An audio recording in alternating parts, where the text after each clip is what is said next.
Hi folks, I am Alan Watt and this is Cutting Through the Matrix. Julian Huxley had said that at the very top you have the economic giants.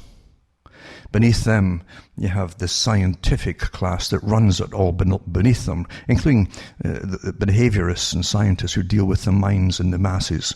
These were the ones who were the specialist class who dealt with that. Then you had teachers and academia, etc., all the way down to the bottom. So many classes. All the stuff that the Nazis were blamed for. And this is after Nazi Germany, by the way, because they brought eugenics back. And one of the biggest pushers of that, of course, was cleverly put through at UNESCO by Julian Huxley. They made it part of the progressive movement. They call it the progressive movement. So progressive eugenics, you see, by progressive genetic alteration. It sounds better than just eugenics. They've got a bad name, you see. So anyway, I'll put up a link to the post-war era with Huxley, of course. And you have to go through it and read about the Huxleys. Very important family, of course. And you'll find that continuity of eugenics in 20th century Britain by Professor Paul Windling, it's called. And so it's not conspiracy theory at all. And he talks about the life and ideas of Julian Sorrel Huxley, represented not only considerable contributions to evolutionary theory, but also to eugenic thought and social planning. So it's not conspiracy. His career, his history was complex and disjointed, making him an international, very much a public figure. And it goes into how really the Huxleys are awfully important and how they were descended from Thomas Huxley, the Darwin's bulldog. And you find, too, they're all intermarried. All these families are intermarried. And getting back again, before I go any further, actually, it says here, an influential analysis of human evolution and set of persuasively appealing concepts for both the wider public and scientific elite. They want you to go along with it, you see. An appealing concept. Well, it's not that bad, is it? You know, see? Getting back to Winston, I really want to see it, you know, what you're telling me are up there, how many fingers are up there, and I really want to see it, you see. And so you must be broken and come with them with perfect servitude. As Aldous Huxley mentioned, how the public will come along to this new agenda, which they're floating right through right now, into perfect servitude. They'll come to love their servitude. It's all the same agenda. It's almost like coding of the language, just slightly different here and there. The insiders all know what it means. They know who's talking in the same language. You see? But anyway, a full-scale critical biography of Huxley is alluded to historians because of the sheer complexity of his activities. Historians of the life sciences have recognized the theoretical originality of his scientific contributions and his role in developing what he called, in 1942, the evolutionary synthesis. His popularizing of natural history and ornithology in a new guise of ethology showed his visionary ability to define a field of research. His central commitment to reform eugenics linked to social plannings has been elucidated for the pre-Second World War period, while Huxley's role in co-authoring the anti-Nazi We Europeans, because he was an author in this one, has been duly recognized. Huxley's overlooked support for refugee scientists from National Socialism, not least at London Zoo from 1935 to 42, can be linked to his evolutionary agendas. A number of his historical initiatives opened the way for reconsidering Huxley. These include interest in the early use of UNESCO and the UNESCO Declaration on Race, elucidation of how Cold War culture was shaped by intelligence agencies, and historical reconstruction of the place of eugenics in international population policies and practices. This is not a conspiracy theory. And it goes on and on and on, but that's only one of many, actually.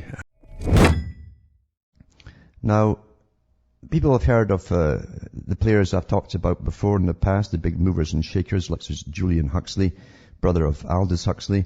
And of course, he was the first CEO of UNESCO, big, powerful world organization to standardize education so that children across the world get a brand new and fictitious education for the new world order, basically.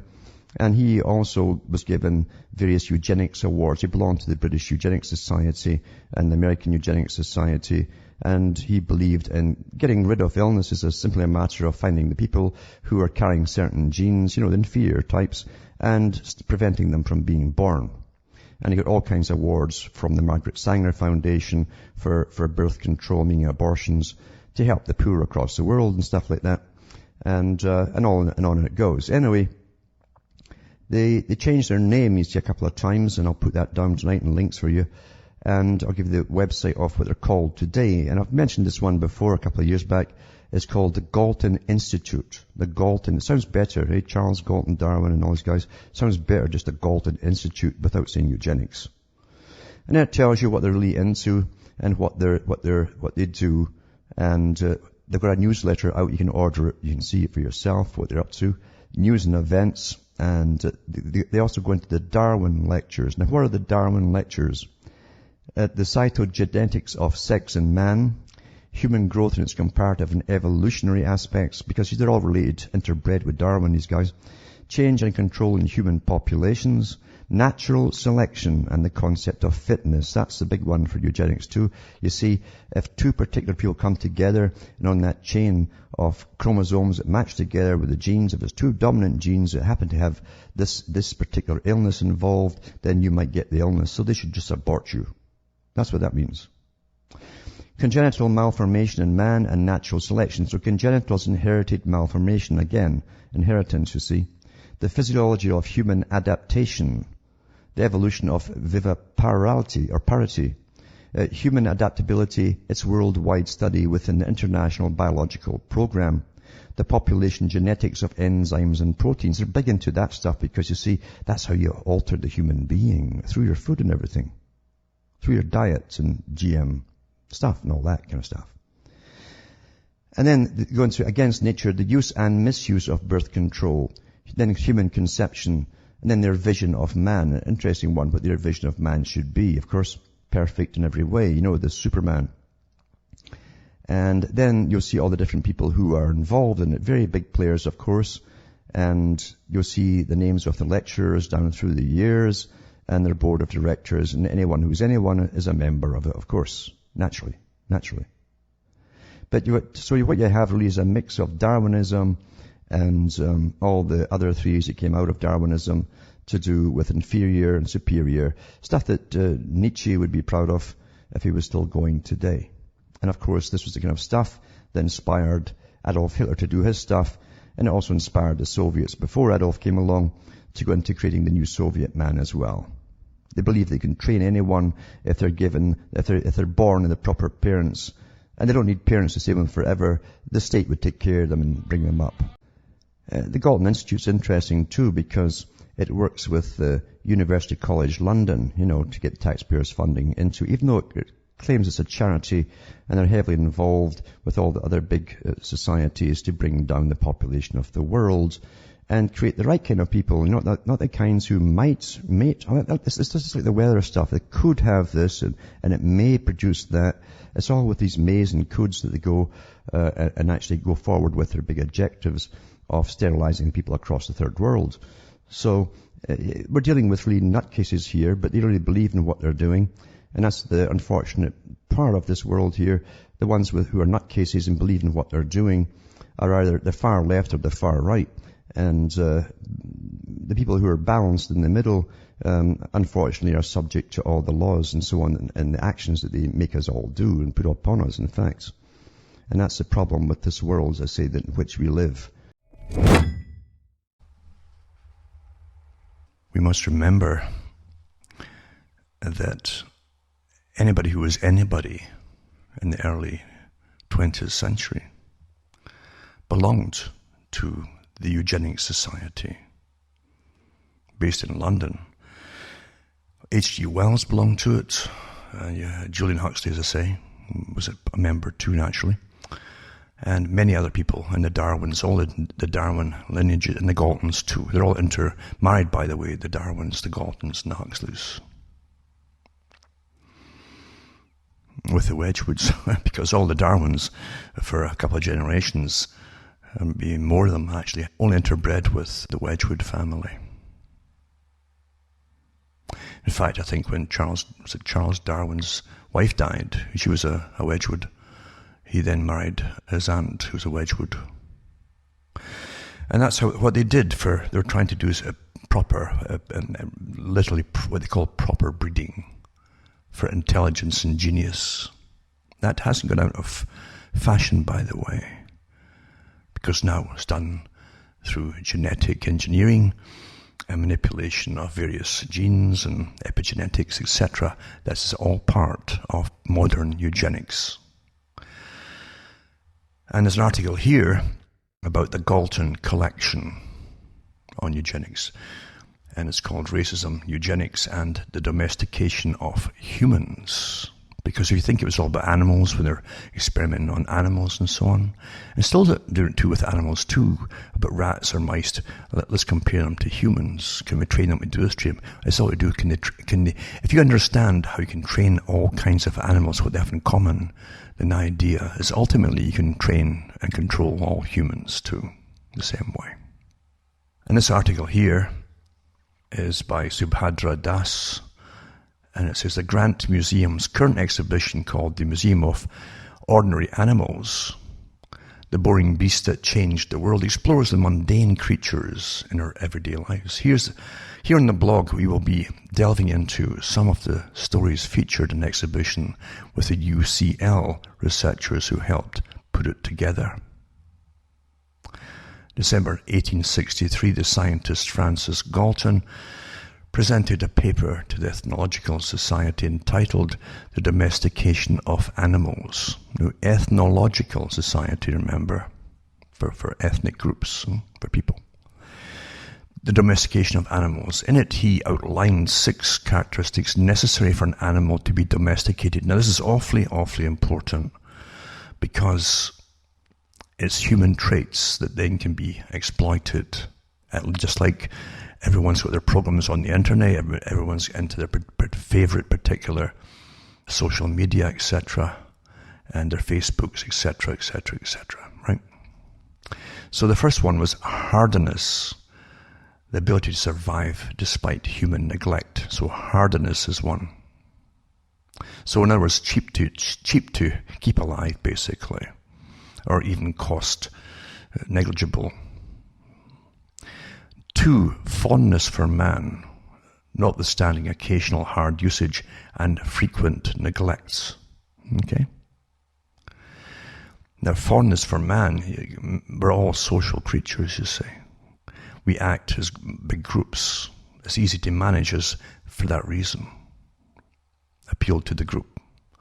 And as I said here, notwithstanding occasional hard usage and frequent neglects. So they can use you for all kinds of nasty, hard, soul-destroying and physically destroying projects in the past. Big wars and all that. And then frequent neglect, where the authorities that are ruling you and supposed to be your kind of father figures, that's how it used to always be. Still, in some countries, it's still played up, yeah. Can neglect you once they've used you. And you'll still like them all. Desire of comfort, number 3. A motive which strongly attached certain animals to human habitation. There you go. Desire of comfort. 4, usefulness to man. Awfully important. Words are awfully important. Man, okay. Usefulness to man. Number 5, breeding freely. So when they need you to breed not for numbers, like they always did for big wars or expansion of enterprise and colonialism, breeding freely. Number 6, in other words, you don't have to stand and watch them or mix them. Number 6, easy to tend, by which large numbers of them can be controlled by a few herdsmen. Very important one. Easy to tend, by which large numbers of them can be controlled by a few herdsmen. These are the gatekeepers, of course, to give you what your memes are, what your temporary or at the moment obsession is going to be, that you're going to be angry about, or you're pro or against, or whatever it happens to be. You see? Big agendas. And also gregariousness is such a quality where you can all meet together and you judge how you are by bouncing ideas off your peer group, basically. It's worth noting that this paper was presented not to an audience of scientists who study animal behavior, but to ethnologists, that is, scientists who study the difference between different groups of people. That is, scientists who study the difference between different groups of people. And that Galton's main objective in outlining these traits was to demonstrate that domestication happened because certain species of animals were, by their inherent nature, domesticable. They're talking about humans here. And it says where a particular species does not have the traits to be brought under human control, he said. Less civilized human societies, such as the reindeer herders of Lapland, are forced to live their lives to accommodate the animals in order to benefit from them. Galton gives examples from all over the world of how what he called the rude races had successfully brought animals under their control as pets, sacred animals, and in zoos. In other words, it's easy to domesticate animals. Even savages can do it. And it says, we all know that museum catalogues lie. And it says that it's very clear that it's a firm advocate, the writer here, for the agency of museum practitioners. No element of museum practice happens magically by itself in a vacuum. It's enacted by those of us privileged to work with collections. And it says the week's guest blogger is called Ananda Rutherford and explores the questions through the looking glass of the Galton Collection online catalogue. One of the most controversial collections at UCL is, of course, the Galton Collection. And Francis Galton, with his notorious interest in improving humans by selective breeding, or eugenics, the term he coined, is a problematic figure, and preserving a collection of artifacts associated with him for posterity and within the context of the modern university is troubling. Every element of the way in which he and his collection are presented requires careful consideration. And this article goes on about what they're really up to and creating order. That was the guise they went under. They're talking about an order of society run by professionals. By understanding how we tick, psychology, human dynamics, and again, very important, as part of it too in the early days, introduction of mandatory compulsive schooling for children, because that's where indoctrination starts. And other philosophers like Jack C. Lull said the same thing, that if you don't get that early indoctrination, when you're very impressionable and you're not wise in the worlds, or the wise in the, I call it the chronology, because everything's run by conning us all, chronology. If you don't get that early indoctrination and you grow up a little bit, you get it when you're older. When you're older, you'll question what you've been taught. You can part it off, but you might not believe it. So the early indoctrination for the impressionable children is important, or the later indoctrination through college, etc., will not take, because you're thinking for yourself. Very important. There's nothing they don't know about the techniques and how they work. It's astonishing. It got me too. H.G. Wells, remember, is a member of the Eugenics Society. He knew all these different people. As I say, anybody who was anybody, all the socialists were, all the Fabian Society members too, for the supposed workers, etc., were eugenicists, if you didn't know that. Bernard Shaw was quite blatant about it. And H.G. Wells, and all the rest of them. Even, I think, Besant was a member of it too, old Annie.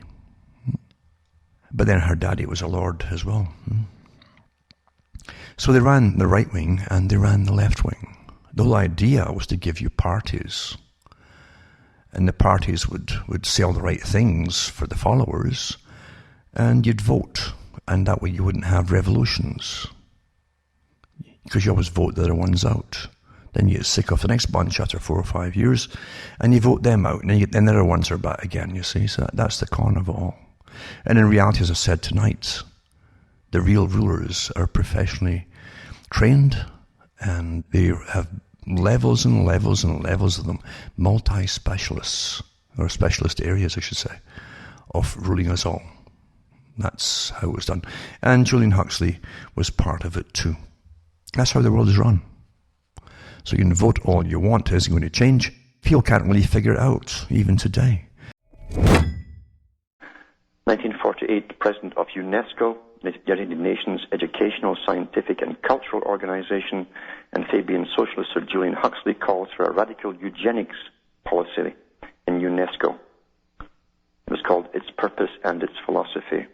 He states, thus, even though it is quite true that any radical eugenic policy of controlled human breeding will be for many years politically and psychologically impossible, it will be important for UNESCO to see that the eugenic problem is examined with the greatest care and that the public mind is informed of the issues at stake, that much that is now unthinkable may at least become thinkable.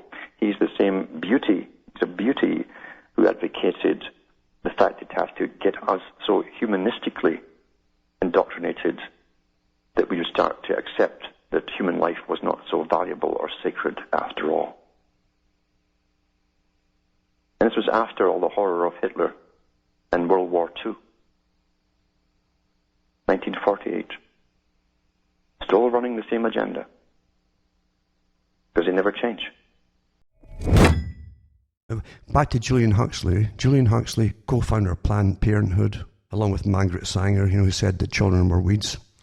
Men should have enough weeds of their own, but that doesn't matter. They're such hypocrites, aren't they? But Julian Huxley said the same thing. We're going to knock humankind off its pedestal as a superior being on the planet in order to get their agendas through. They value life and they can do with you as they wish to. Don't forget the socialists, their biggest problem, they claim, was there was too many peasants. That's what H.G. Wells said. Too many peasants. And the peasants have been trained to believe they're there to help them. I think that's what socialism is. There are too many peasants. The first thing you're going to do is take down the population. Bring it down. And then put it into categories. Do we really need your kind here? Oh no, let's get rid of your kind. Mm-hmm. Right down to doing studies on populations and ethnic groups, including the Celts too, by the way. And I tell you, they've been after the Celts for an awful long time. Take them down, yeah. Why? Well, they've got an allergy to tyranny, that's why. They tend to notice it more. And here's an article too about the Observer in Britain, the newspaper. It says how the Observer brought the World Wildlife Fund into being.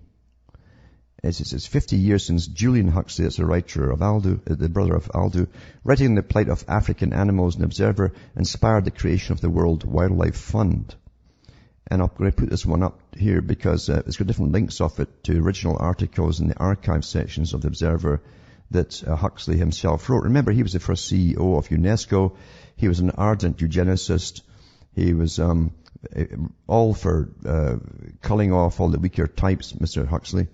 And he got all the top awards for pushing abortions and this, that, and the other things. All lots of nice, shiny things to stick on his mantelpiece. But here's the music coming in. I'll read this when I come back from this break. Hi, folks. I'm Alan Watt. We're cutting through the matrix, talking about Julian Huxley, Sir Julian Huxley, of course, descendant of Thomas Huxley, the best pal of Charles Darwin, and this little clique here, who are all inbred, by the way, the Huxleys, Darwins, and the Wedgwoods, and the Bens, and the whole bunch of them. And so, by the way, was Jordan Maynard Keynes from the Darwin family as well, the Huxley-Darwin family. But they're all eugenicists, a whole bunch of them, and they all ran on this scientific formula. They believed they'd have to kill off an awful lot of people to have their wonderful paradise for their birds and stuff, and all their little alligators and things like that. Anyway, it says here that according to Professor Lee M. Talbot, an American ecologist and geographer who traveled with him across the Serengeti in the 60s, Julian Huxley was an enthusiastic, gracious, friendly, rather quiet but authoritative, remarkably knowledgeable but always inquiring and visionary. He was key in transforming conversation from a narrow concern to a worldwide scientifically acceptable movement.